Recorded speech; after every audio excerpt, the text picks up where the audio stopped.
Efésios 1, versos 6 e 7.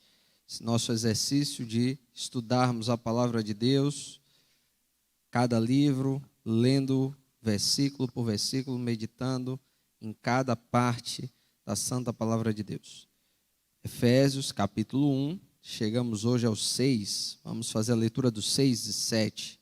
Diz assim a palavra do Senhor: para louvor da glória da sua graça, pela qual nos fez agradáveis a si no amado, em quem temos a redenção pelo seu sangue, a remissão das ofensas, segundo as riquezas da sua graça. Vamos orar. Senhor nosso Deus, nós queremos te pedir, ó Pai, que o teu Espírito abra o nosso entendimento para a tua palavra. Se o Senhor não abrir o nosso entendimento, nós não conseguiremos. Por isso nós suplicamos, Espírito Santo de Deus, fala aos nossos corações neste momento. Que toda voz do homem se cale, que toda voz de nossa própria guarda se cale, que toda voz contrária à palavra do Senhor se cale e apenas a tua palavra venha sobre nós. Que a tua palavra nos edifique, Senhor. Que o Senhor nos encha da tua graça. Que nós possamos sair daqui com a certeza de que ouvimos o Senhor falando conosco pessoalmente. É o que nós pedimos, é o que nós precisamos, é o que nós ansiamos. E nós fazemos essa petição em nome de Jesus. Amém. Pode sentar, meu irmão, minha irmã. Nós vivemos num mundo em que parece que tudo converge para que o homem se torne o centro de todas as coisas. E assim é tudo que a nossa sociedade faz e todas as coisas que nós fazemos, de alguma maneira, a forma como nós vivemos nos leva a pensarmos que o ser humano é o centro e a medida de todas as coisas. É como se nós estivéssemos sozinhos aqui nesse mundo, como se fosse só eu e o que eu puder fazer, eu e a força do meu braço, eu e a minha capacidade. E talvez você diga: não, pastor, isso não é verdade, não é dessa maneira. Eu tenho fé em Deus, eu creio em Deus, eu peço as coisas a Deus, mas a grande questão, meu irmão, é que muitas vezes nós dizemos que cremos em Deus, mas nós cremos em Deus com a nossa ajudinha. Nós pedimos uma coisa a Deus e em pouco tempo nós deixamos de esperar no Senhor para tomarmos a nossa providência. Nós dizemos: Senhor, eu quero que o Senhor faça isso, e a gente começa a orar a Deus e a pedir a Deus, por exemplo, e vamos dar um exemplo prático, dentro da igreja, a gente começa a orar por um familiar, a gente quer que ele se converta, e aí a gente começa a orar por aquele familiar, e a pedir a Deus que Deus salve aquele familiar, e a pedir a Deus que ele salve aquele familiar, e aí a gente convida, e ele nunca aceita o convite para ir para a igreja, e a gente insiste no convite, e ele nunca aceita, mas no dia em que ele resolve vir para a igreja, o pregador me inventa de ler genealogia e de pregar sobre genealogia. Você já ouviu essa história? E aí o que é que eu e você fazemos? A gente diz: meu Deus do céu, tanto trabalho para trazer alguém aqui no dia que eu trago essa pessoa aqui, essa pessoa não recebe nada do Senhor, é genealogia. O pregador é péssimo, está gaguejando, a música é horrível, está mal cantada. Estou falando de vocês não, tá? Estou só usando um exemplo. E aí, meu irmão, querendo ou não, apesar de nós verbalizarmos que estamos confiando em Deus, pedindo a Deus, no fundo, esse nosso pensamento mostra que a gente acredita que Deus salva quando o pregador fala bem, quando lê um texto que emociona, que Deus salva quando a música é bem cantada, quando é uma música que me agrada. Em outras palavras, a gente acha que quem salva são as ações humanas e não Deus. Quer ver um outro exemplo, meu irmão? A gente começa a olhar para alguém que começa a congregar conosco, ele começa a se envolver, ele se torna ativo, vai ao seminário, se torna pastor. não estou falando dos nossos seminaristas, se torna pastor, prega o evangelho muitos anos, e aí daqui a 20 anos a gente descobre que o camarada deixou o evangelho, deixou o ministério, deixou família, e a gente diz bem assim, meu Deus, era uma pessoa de Deus, um homem de Deus, agora abandonou tudo, perdeu a salvação. Muita gente fala isso, né? Perdeu a salvação. Vamos lá. O que é que nos fez atribuir a salvação a essa pessoa? Ele era um pregador, ele era um pastor, ele era um seminarista. E aí a gente diz, não, mas eu creio em Deus. Mas no final a gente acreditava que ele era salvo porque ele fazia algumas coisas. E a gente tira de Deus e coloca sobre o que o homem faz. E nós ficamos pensando que é a ação do homem que faz ele ser salvo. Meu irmão, quando nós chegamos aqui em Efésios, nós começamos a olhar que a ótica de Deus, e Deus quer trazer isso para mim e para você, é muito diferente da ótica dos homens. Você não vive sozinho neste mundo, este mundo não gira em torno de você, você não depende de você mesmo para vencer e ser salvo neste mundo, mas tudo gira em torno do próprio Deus e da sua glória e da nossa dependência dele. Nós precisamos aprender e entender isso, porque tantas pessoas cada vez mais têm dificuldade de compreender o que é graça, o que é a graça de Deus, o que é a salvação pela graça de Deus, porque tantas vezes se torna difícil as pessoas entenderem que a salvação é exclusivamente pela graça de Deus, porque a nossa mente está cheia das ideias que são nos trazidas o tempo todo e que dizem que nós fazemos tudo, nós fazemos o nosso destino, as coisas que nós fazemos. Olha, eu estava esses dias vendo, a prefeitura botou, nada contra a vacina, mas a prefeitura botou assim, ó, o Covid está passando graças à vacina. Gente, morreu muita gente que tomou vacina. Estou falando contra a vacina, é uma boa iniciativa, quem quiser tomar, tome, quem precisar tomar, tome. Agora eu não posso dizer que a vacina salva, porque só há salvação em Jesus Cristo. Eu não posso dizer que é o remédio que cura, porque quem tem o poder de curar é Deus. Se o remédio curasse, médico não tinha paciente que morria. Era só dar um remedinho, ficou bom e acabou. Os medicamentos são meios, mas sem a ação de Deus, meu irmão, não se consegue. Não se chega a lugar algum. Então nós não podemos confundir os meios que Deus usa com o próprio Deus. Nós não podemos confundir que Deus usa a pregação com a pregação se tornar o próprio Deus. Nós não podemos confundir de que Deus usa a música para que a música se torne o próprio Deus. Deus usa essas coisas, mas elas são apenas meios usados por Deus. Ao fim e ao cabo, Deus faz o que Ele quer fazer. E quando Deus quer salvar, Deus salva. Deus salva com uma péssima pregação, Deus salva com uma péssima música, Deus salva até quando o pregador não era para pregar.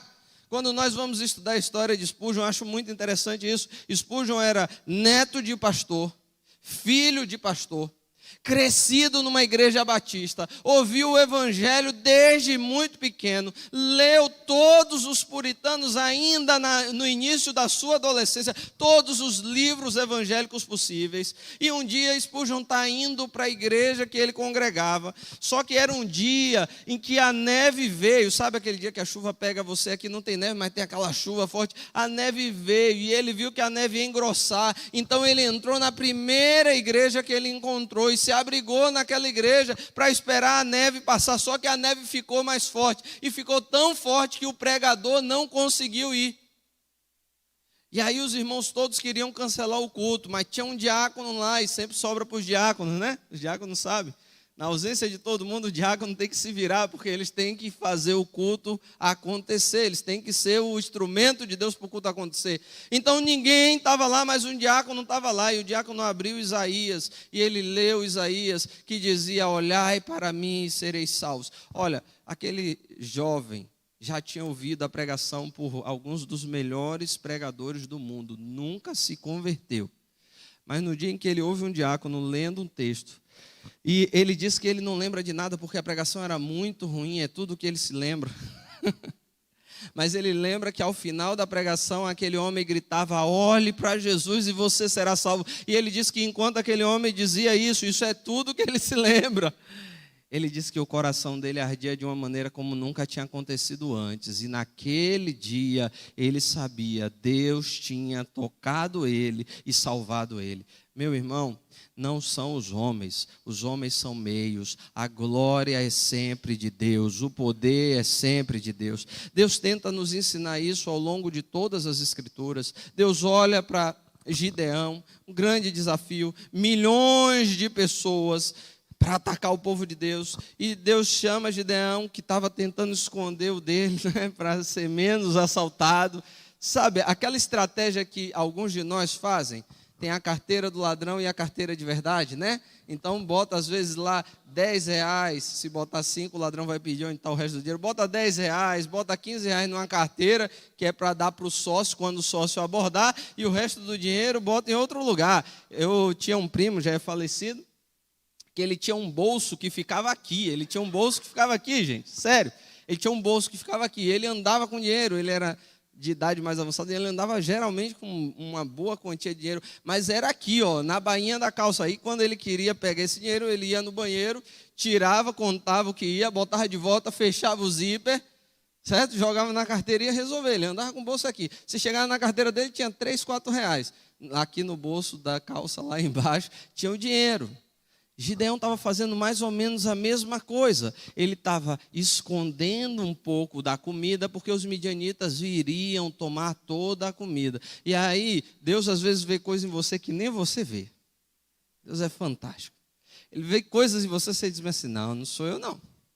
Certeza, você olha para um lado, olha para o outro, não sobrou mais ninguém, é você. Deus olha para Gideão e diz bem assim: homem corajoso. Ele olha, como assim? Valente e corajoso quem eu? Eu estou escondendo, eu estou com medo de quem ainda nem chegou, como é que eu sou? E aí Deus diz: por meio de você eu vou libertar o povo. E aí Gideão faz bem assim: mas Senhor, minha família já é a menor de Israel, e na minha família eu sou o menor. Como é que eu posso fazer alguma coisa? E Deus diz: é você mesmo, você é corajoso, você é valente, você vai lá. E aí você tem que ir, né? Quando Deus fala. Só que Gideão era tão corajoso que ele disse bem assim: não, Senhor, mas se o Senhor é o Senhor, então o Senhor vai me provar que o Senhor é o Senhor, para que eu possa ir. Era um medroso, ele não sabia, ele seria corajoso. É porque Deus já vê em você o que você será antes de que você veja. Ele era um medroso. Então ele faz um pedido: Senhor, me dê um sinal. Aí Deus dá o sinal. Às vezes a gente pede alguns sinais, Deus vai fazendo, né? Deus dá o sinal. Aí ele diz bem assim: ô Senhor, me perdoe, mas esse foi fácil. Vou pegar um mais difícil, me dá o sinal. E aí ele pede um segundo sinal. Meus irmãos, às vezes eu fico pensando, você percebe que Deus faz duas formas de reduzir o exército? Às vezes ele pede 2 sinais a Deus, Deus dá os 2 sinais, mas parece que cada sinal que Deus dá são alguns milhares de homens a menos no exército. E aí Deus diz: é você que vai livrar o povo. Deu o segundo sinal, agora ele vai, ele convoca o povo. E aí junta uma multidão de milhares de homens. Milhares de homens. E aí Deus diz bem assim: tem gente demais. Eles vão achar que são eles. Gideão, tem gente demais. Pergunta quem está com medo. Pega quem acabou de casar, tem menos de um ano. Pastor Antônio Marcos não ia sobrar, porque já passou de um ano. Tem menos de um ano de casado. Ah, Alberto estava de boa, né, Alberto? Ia escapar dessa. Menos de um ano de casado. Quem tem medo, manda de volta para casa. Aí mandou, diminuiu pela metade o exército. Do lado de lá tem milhões, do lado de cá tem alguns mil. Agora, metade do que tinha. Aí Deus faz bem assim: Gideão, ainda tem gente demais. Às vezes eu e você queremos que tenha mais gente. Às vezes gente demais vai atrapalhar. Vai fazer a gente acreditar que é a gente que está fazendo. E aí ele diz bem assim: desce lá no rio. E agora eu vou te dar o sinal quando chegar lá no rio. Manda o povo beber água. E aí Gideão manda o povo beber água. E aí Deus diz bem assim: os que beberem água dessa maneira, separe esses. 300. Sabe? comprar uma Ferrari com R$ 300, enfrentar um exército de midianitas com 300 homens. Deus não precisa das pessoas, Ele usa elas apenas como meio. Deus é Deus, e Ele faz o que Ele quer. E Ele dá esse segundo sinal a Gideão, como uma resposta aos dois que ele pediu de que era Deus, dizendo, sou eu mesmo. E Gideão, com aqueles 300 homens, conseguem desbaratar um exército de milhares de pessoas, porque Deus estava na causa. Meu irmão, não acredite que é você. Não é sobre nós, sobre o nosso poder, mas é sobre Deus. É Deus quem opera tudo em nós. Não acredite que a sua salvação é fruto da sua capacidade, do seu esforço, da sua inteligência. Não, é a obra de Deus sendo realizada em sua vida que gerará os resultados. Os resultados são resultados, eles vêm como consequência e não como aquilo que causa. Preste atenção, o atleta vai lá disputar uma Olimpíada e ele ganha uma medalha. Ele correu porque ganhou a medalha ou ele ganha a medalha porque correu? Hein? A medalha é dada antes ou depois da corrida para facilitar? É antes ou depois da corrida? Não é antes, não? Eu vou ganhar uma medalha e aí eu vou correr. Não. Medalha é resultado de quem chegou ao final da corrida. É resultado. Não é a causa. A causa da medalha é o quê? A corrida.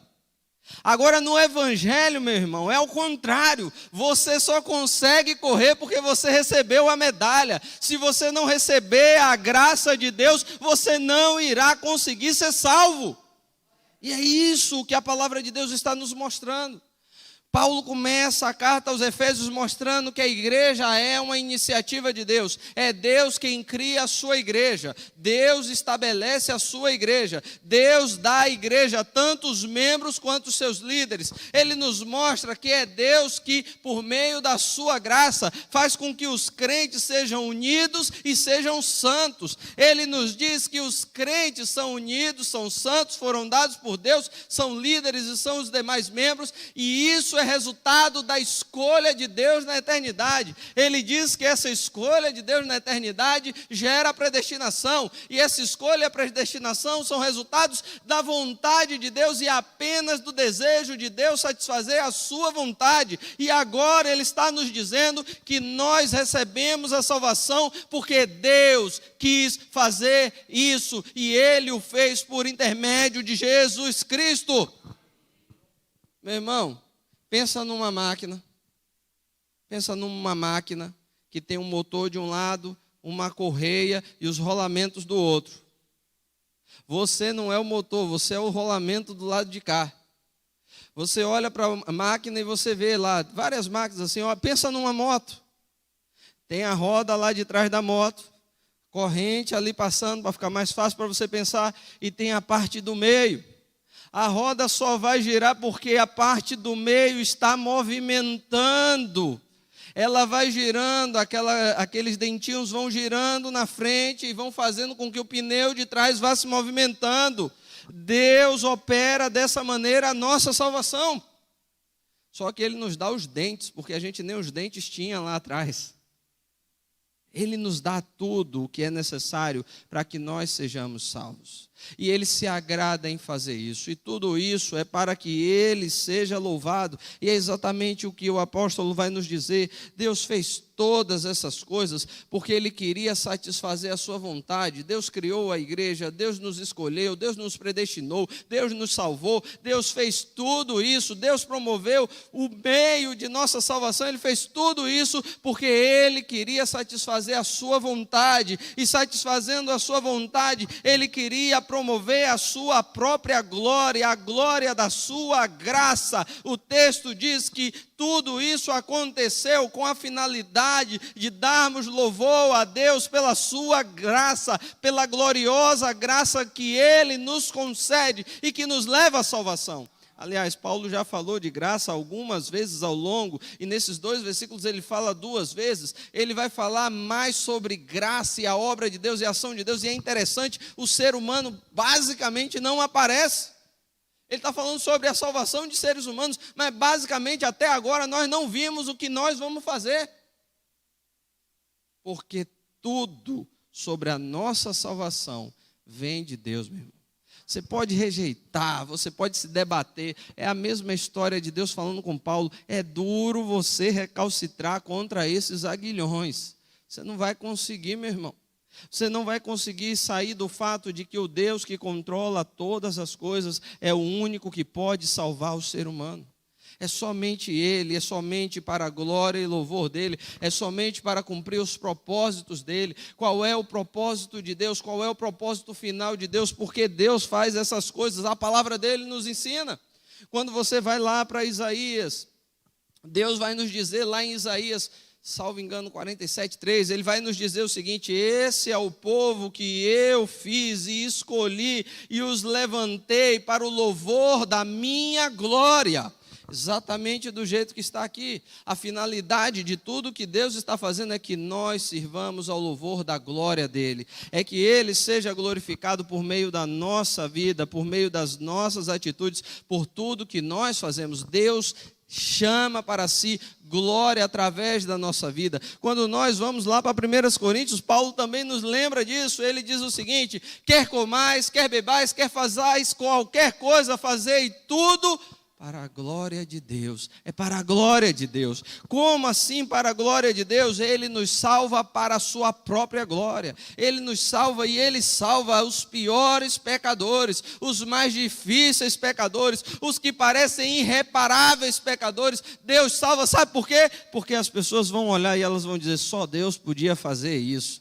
Deus não escolhe simplesmente alguém porque esse alguém tem algo de bom ou de maravilhoso. Deus escolhe porque Ele quer escolher. E essa pessoa pode ser a pior pessoa desse mundo, ainda assim ela será levada a Cristo, empurrada a Cristo Jesus, porque quando a graça se manifesta e traz o seu poder de salvação, nós somos atraídos a Jesus. Jesus nos ensina isso, quando Ele fala da serpente no deserto, Ele vai dizer, assim como a serpente foi levantada ao deserto, é necessário que o Filho do Homem seja suspenso, para que todos aqueles que forem a Ele olhando, tenham vida nele. Deus nos atrai a si, e quando nós conseguimos olhar para Ele, nós recebemos vida da parte dEle. E Ele diz assim, isso aconteceu para louvor da glória do Senhor. E de que maneira Deus faz isso para louvor da glória dEle? Ele nos mudou e agora nós servimos ao louvor da glória dEle? Não, meu irmão. Nós servimos ao louvor da glória dEle, mas isso não é por nossa causa, isso é por causa dEle. Mesmo quando Ele nos muda, isso é por causa dEle. Você já viu quantas vezes Deus está discutindo com o povo de Israel lá no Antigo Testamento? E Ele diz bem assim, por amor do meu nome. Engraçado isso. Por amor do meu nome eu farei isso. Engraçado, a gente pensa assim, não, por amor de ti. Ele fala sobre nos amar, mas geralmente Ele diz, eu estou fazendo isso porque eu amo o meu nome. Deus quer ser glorificado naquilo que Ele faz, e Ele o será glorificado, porque nada que Deus queira será impossível a Ele. E aí quando nós olhamos, Ele diz bem assim, Ele fez tudo isso, Ele nos escolheu na eternidade, nos predestinou na eternidade, nos chamou no tempo presente, nos salvou de agora para frente. Ele fez tudo isso para louvor da sua glória, da glória de sua graça. E essa graça, ela foi usada por Deus para que tudo isso fosse possível na minha e na sua vida.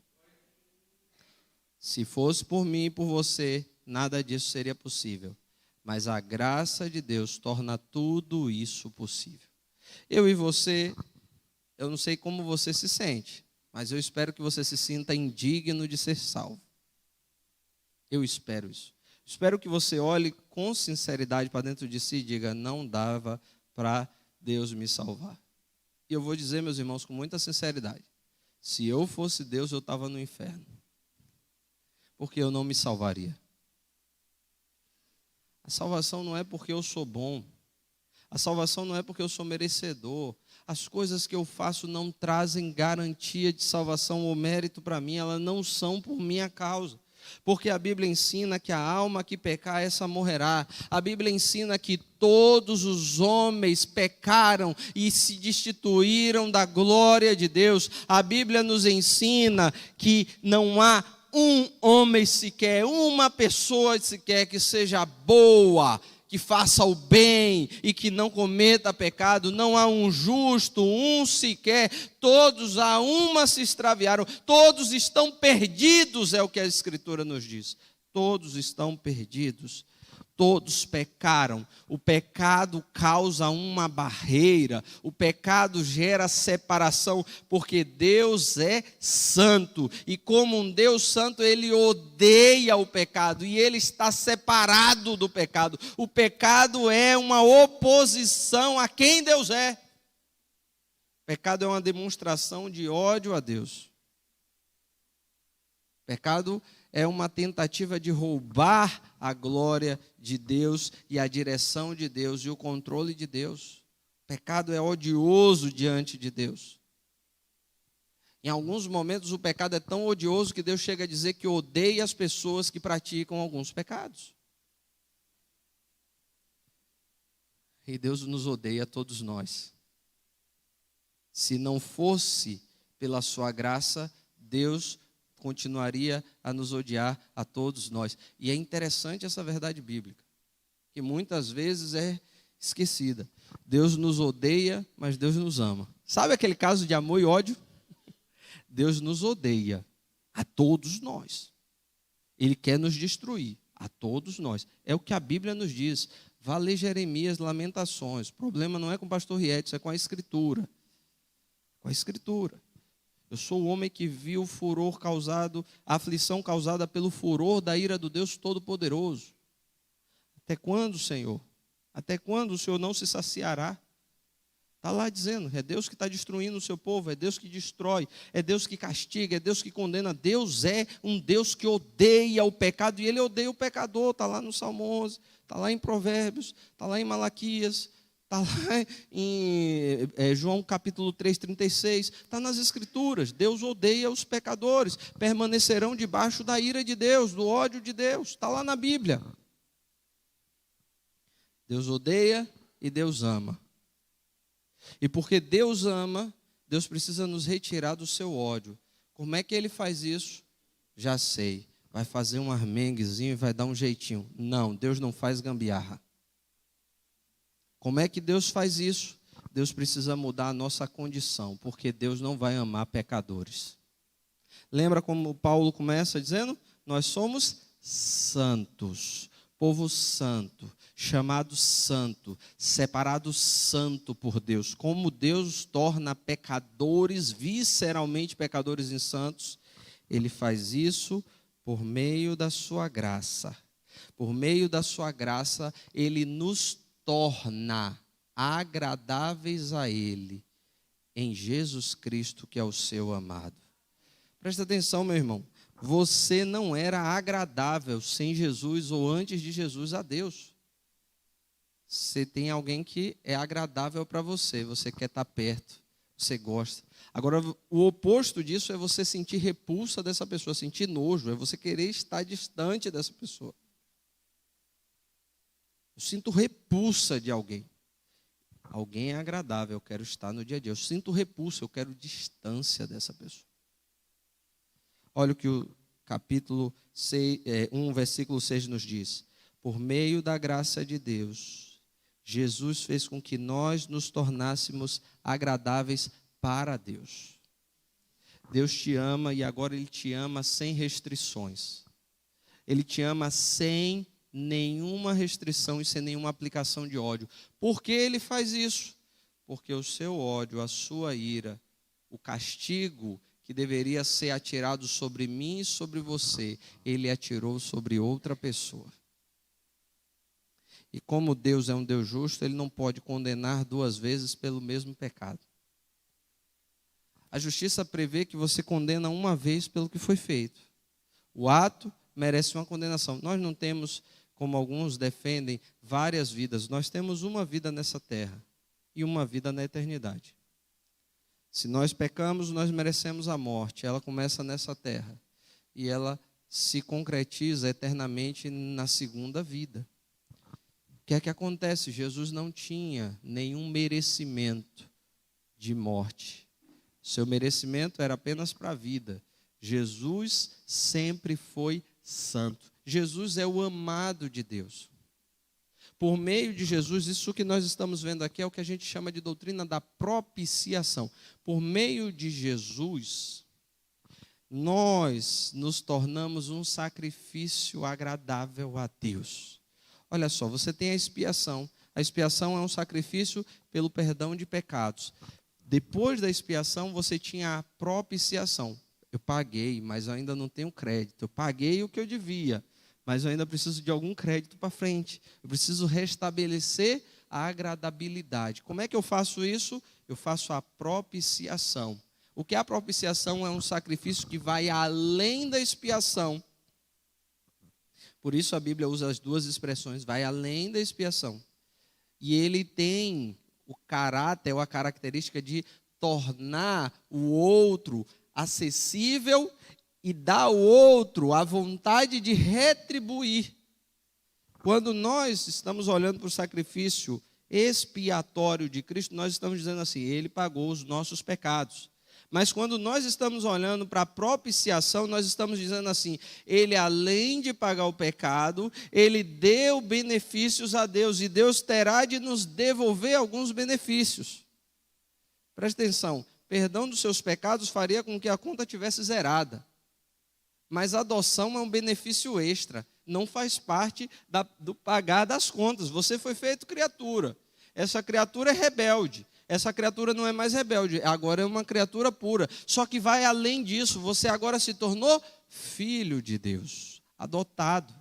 Então, o sacrifício abunda mais do que simplesmente pagar a pena. Ele paga a pena, mas ele gera para nós benefícios extras. Por isso o texto diz que nós, em Cristo Jesus, nos tornamos agradáveis a Deus. É a graça de Deus fazendo com que Deus, que deveria nos odiar, agora não apenas nos ame, mas deseje estar conosco, deseje que nós estejamos com Ele, presentes e perto dEle. É o amor de Deus sendo manifestado de maneira muito mais intensa. E isso acontece por meio de Jesus Cristo. Meu irmão, grave isso no seu coração. É apenas por causa de Jesus Cristo. É apenas através de Jesus Cristo. É apenas na pessoa de Jesus Cristo que você se torna um filho amado de Deus.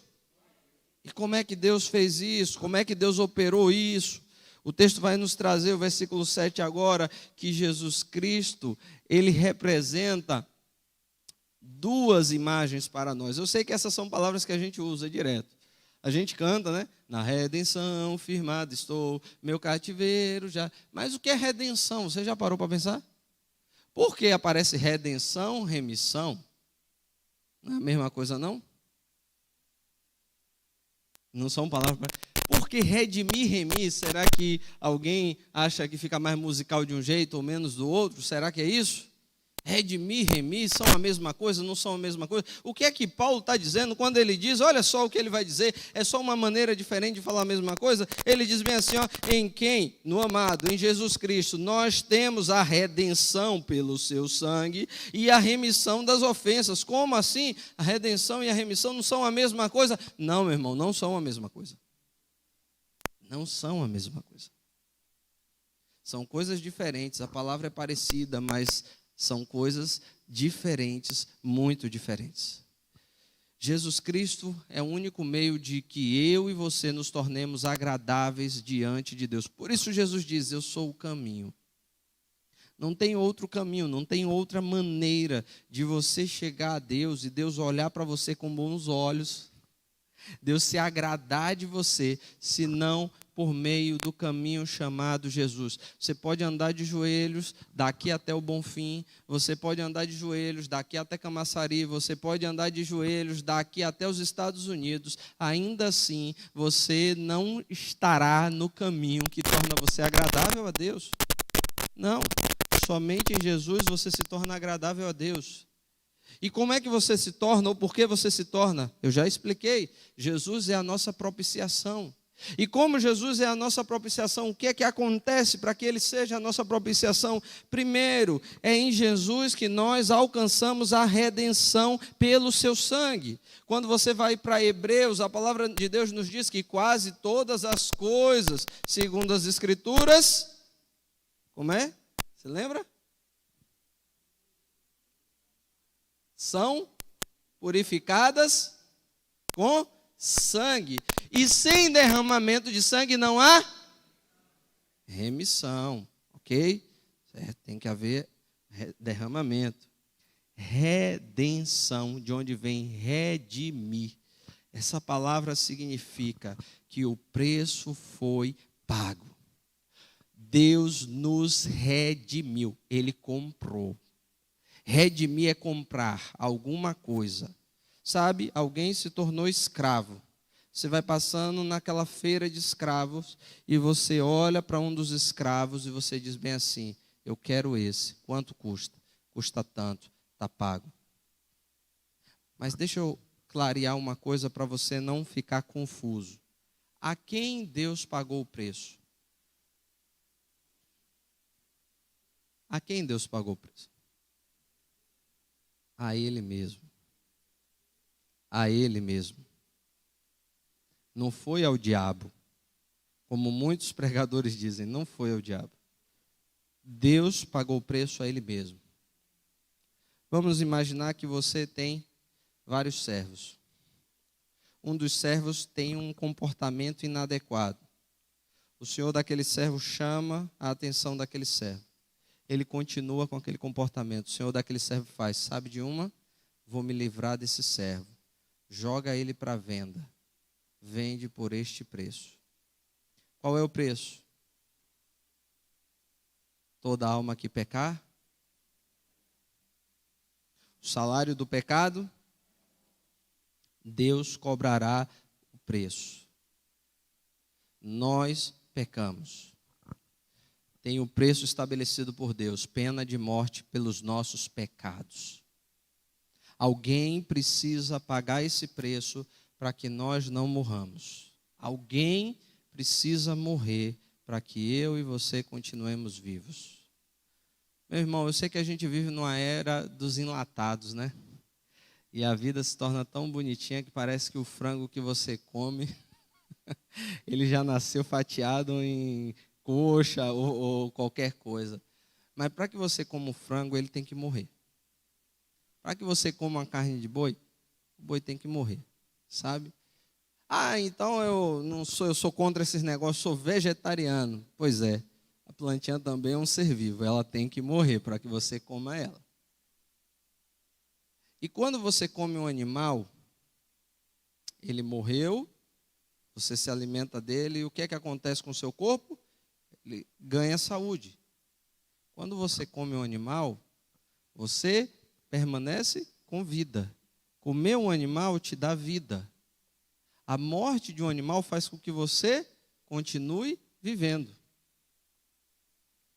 A morte da plantinha, se você for vegetariano ou qualquer novidade que criem, faz com que você continue vivendo. Morte é o preço para que a vida continue. Jesus morreu para que a minha vida e a sua vida se tornasse eterna. A morte de Jesus é o preço para que os nossos pecados sejam perdoados e para que eu e você possamos viver para sempre com Deus. Jesus é a nossa redenção. Ele pagou o preço. O diabo pode apontar para você e dizer bem assim: olha, você está passando isso por causa disso e disso, aquilo, e você pode dizer a ele: o preço já foi pago. Foi pago na cruz do Calvário. Jesus pagou o preço. Ele morreu pelos nossos pecados para que nós fôssemos lavados, para que nós fôssemos purificados. Você não é mais alguém sujo pelo pecado. Você não é mais um escravo à venda. Você foi comprado pelo sangue de Cristo Jesus. Nossa redenção está em Cristo Jesus. O nosso pecado foi pago de maneira cabal. O Senhor morreu na cruz, aquele que tinha uma vida, aquele que era puro, aquele que nunca deveu nada à morte, morreu para que eu e você pudéssemos ser resgatados da morte. Mas ele não apenas é a nossa redenção, ele é também o quê? A remissão das nossas ofensas. O que é remir, meu irmão? Remir é retirar a cédula de dívida. Presta atenção, você estava lá e eu vou dar um exemplo. Troquei de carro esses dias, né? Esses dias há algum tempo atrás, né? Alguns meses atrás, já até bateram no meu carro. Mas glória a Deus, já até bateram no meu carro. Mas troquei, esses dias no início do ano. Troquei de carro. Aí quando eu troquei de carro, eu paguei, mas ficou uma dívida lá, né? Às vezes a gente quer trocar, mas não tem dinheiro para tudo, aí ficou uma dívida lá. Está lá registrado. Todo mês eu estou pagando. Quando eu vou pagando, o que vai acontecendo? Vai retirando uma parte. Porque eu tinha crédito, mas o crédito não era suficiente para remover toda a cédula de dívida. Mas presta atenção que Colossenses, Paulo nos diz, ele nos diz aqui também, Jesus também é a remissão das nossas ofensas. Remir é retirar a cédula de cobrança. Não há mais nenhuma cobrança, nem para mim, nem para você, meu irmão. O sacrifício de Jesus retirou toda a cobrança que havia sobre nós. Por isso, não é o que eu faço, porque já está pago pelo sangue de Jesus, já está paga toda a minha salvação pelo sangue de Jesus. É a graça de Deus que retira de mim todo o motivo de eu ser acusado. O Senhor é a remissão das nossas ofensas. Deus não está mais ofendido, Deus se agrada de mim. Ele olha para mim, ele olha para você e ele sente prazer em estar conosco. Ele sente prazer em se relacionar conosco. O véu do templo foi rasgado porque eu e você podemos ir direto. Não existe mais barreira, não existe mais dívida. A cédula que nos era contrária, Deus removeu inteiramente, cravando-a na cruz. Na cruz do Calvário, o Senhor removeu a minha dívida e a sua dívida. Nós não voltaremos a dever. Sabe o que significa remissão? Você foi lá, fez uma conta. Algumas pessoas não entendem isso. Você foi lá e fez uma conta. Estava pecando. Pecou. Fez uma conta. Valor final, a sua própria vida, a sua própria alma. Aí Jesus foi lá e fez o quê? Pagou o preço. Aí a lógica é, a partir de agora, eu preciso andar na linha. Por quê? Porque se eu sair da linha, o que acontece? Volto a dever. Não, meu irmão. Você vai andar na linha porque você ama o Deus que te ama. Você vai andar na linha porque você é agradável ao Deus que se agrada de você. Você não vai andar na linha porque você está com medo de a dívida voltar a ser cobrada. Sabe por quê? Porque quem pagou a dívida colocou lá crédito ilimitado. Ele removeu a cédula de dívida, já não há possibilidade de cobrança de dívida. Em Cristo nós somos perdoados definitivamente. Por isso a salvação que Deus nos dá, ela é permanente, meu irmão. E aí alguém diz assim, mas se for dessa maneira, então eu posso viver pecando. Se você vive pecando, significa que você não recebeu nada de Deus. Quem é que mais demonstrará amor? Quem recebeu menos perdão ou quem recebeu mais perdão? Muito ama quem muito foi perdoado.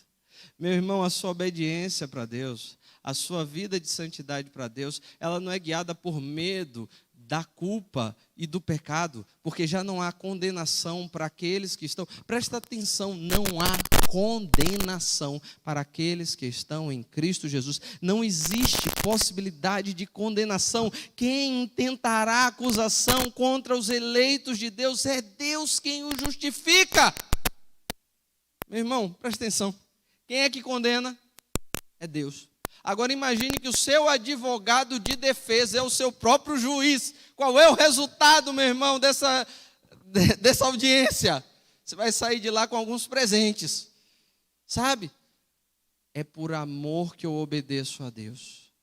É porque eu fui alcançado por essa graça que eu obedeço a Deus. Eu busco uma vida de santidade porque eu sou impulsionado a Deus. A vida de santidade não é fugir do pecado, é correr em direção a Deus. Não é apenas lutar contra o pecado, é lutar para se aproximar mais de Deus, é estar mais próximo de Deus, é amar mais a Deus, é viver para o louvor da glória de Deus. Deus nos chama a não andarmos mais com a carga dos pecados que nós tínhamos. Se confessarmos os nossos pecados, Ele é fiel e justo para nos perdoar e nos purificar de toda iniquidade. Meu irmão, a palavra de Deus nos mostra que nós somos salvos pela graça de Deus. Uma graça que faz com que Deus olhe com prazer para mim e para você. Sabe, aquele prazer que Ele sente em realizar a sua vontade, Ele sente em olhar para nós, seus filhos. Por isso Ele nos convida a orarmos. Como o pai gosta de ouvir o filho, quem tem filho sabe disso, como a gente gosta, né? Principalmente quando é pequenininho, a gente gosta de ouvir o filho perguntando, pedindo coisas. Às vezes pergunta tanto que enche o saco, mas a gente vai lá com paciência. E a gente ouve. Às vezes o filho não tem a mesma paciência quando o pai está velho, mas o pai tem com o filho. Porque o pai ama o filho e o pai se agrada em ver as deficiências e as falhas do filho. E ele olha aquilo com amor e com cuidado. Deus nos ama, nós nos tornamos agradáveis a Deus, nós nos tornamos amáveis na pessoa de Jesus Cristo, porque quando Jesus entrou na minha história, quando Jesus entrou na sua história, quando Jesus entrou em minha vida e na sua vida, Jesus não apenas entra na nossa vida e nos dá a capacidade de vivermos diferentes, Ele não apenas entra na minha vida porque eu levantei uma mão, não, Ele entra na minha vida transformando toda a minha vida, Ele entra na minha vida retirando toda a sujeira que estava nela, toda a culpa que estava nela, removendo para trás e removendo para frente. Então agora nós já temos perdão, nós já temos acesso. É só pedir desculpa, o Pai vai perdoar. É só pedir perdão, o Pai vai perdoar. Lá em casa eu trabalho com Manuela nesse sentido. Filha, se fizer qualquer coisa de errado, você tem que vir e tem que contar ao pai. Você não pode esperar o pai descobrir. Você tem que contar. Esses dias, diga-se quando o Matias nasceu, quase um ano atrás. Esses dias minha sogra estava aí, e aí ela pegou uma coisa minha e ela quebrou. E aí ela quebrou aquele negócio. A maioria das crianças esconde. Talvez eu e você façamos isso. Quando a gente peca, a gente muitas vezes tenta esconder, ela quebrou. E aí, quando eu cheguei em casa, ela veio correndo, chorando, e ela fez bem assim: pai, eu preciso contar uma coisa para o senhor. Eu disse: diga, minha filha. Minha sogra começou a dar risada de lá. Ela fez bem assim: pai, eu estou arrependida, eu fiz uma coisa feia. Foi mesmo, minha filha? O que foi? Pai, eu prometo não fazer mais. O que foi, filha? Quebrei tal coisa. Eu não devia ter pego. Peguei e quebrei. Por favor, não fica triste comigo. Não, filha, você está perdoada. É assim que Deus faz com a gente. Você não precisa esconder o pecado que está. Você precisa levar para Ele, colocar na mão dEle. Você está perdoado em Cristo Jesus, meu irmão. Em Cristo Jesus nós estamos perdoados. É isso que Paulo está nos mostrando. É isso que a palavra de Deus está nos mostrando. Em Cristo Jesus nós estamos perdoados. Se confessarmos os nossos pecados, Ele é fiel e justo para nos perdoar.